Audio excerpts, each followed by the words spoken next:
Grab a cup of sweet iced tea. Hey Howard, how are you? And something greasy to eat. That's what you're looking for. Look no further than the Dairy Maid right on number 9 in downtown Lakeview.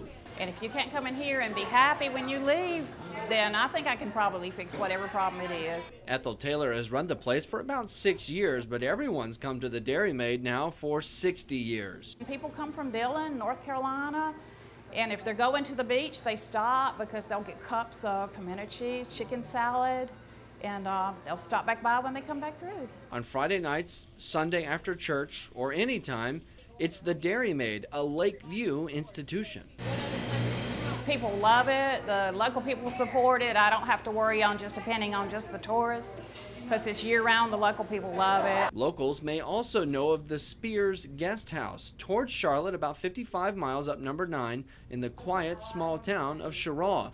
For over 15 years, the 4-bedroom home with 4 private bathrooms and continental breakfast included has welcomed all sorts of guests. There was just a niche for businessmen coming to town and people on the way to the beach or tourists coming through. It's a place to relax, maybe get to know the surroundings, or to escape from the same old hotel. It's a lot of fun. You meet a lot of interesting people, much diversity. Spears Guest House was perfect for Stanley Black & Decker transplant Ray Thorne, who stayed for 5 months this spring. But this is more like a home.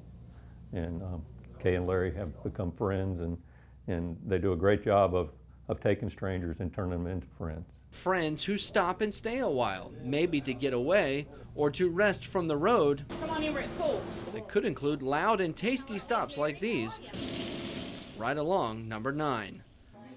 You had a call in order? You had a call in? You've got a place for it? Hey, Ladybug, you Reporting for Fox Morning News, I'm Rusty Ray. On a bright sunny morning, a solitary car made practice laps around the 4/10 mile Dillon Motor Speedway. The last time News 13 stopped by the track was 2006, as owner Ron Barfield carved his high-banked oval out of the dirt of the former 50-year-old track. People that come here used to say, hey, I used to sit on the 3rd row down there towards turn 1 of these exact grandstands, and now they're bringing their kids in here. Now, most Saturday nights bring racers of all ages and levels to Dillon. I had a 12-year-old driver win one of my races that you'll probably see in cup racing down the road. This is where they're cutting their teeth at. It's good, clean family fun, and it's easy to get to right off number 9 and To be so close to Interstate 95, I mean, we're only a half a mile from the city limits of Dillon, so that's unheard of when it comes to a local Saturday night racetrack because most of the time they're built out in the middle of nowhere. not so for Dillon and Barfield's dream that he rebuilt from the ground up.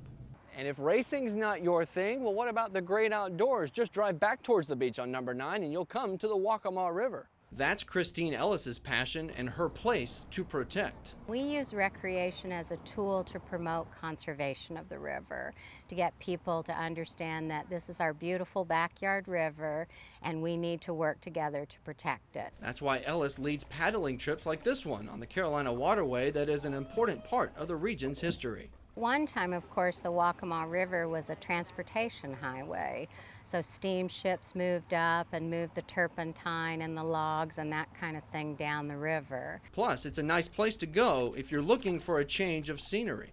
We're very close to a lot of development along our beaches, the Grand Strand beaches, but you can come over to the river, you know, really a few short miles, and you can get on the river and you can feel like you're in the middle of nowhere. The path to a peaceful place along the path to and from the beach, number 9 in the Eastern Carolinas.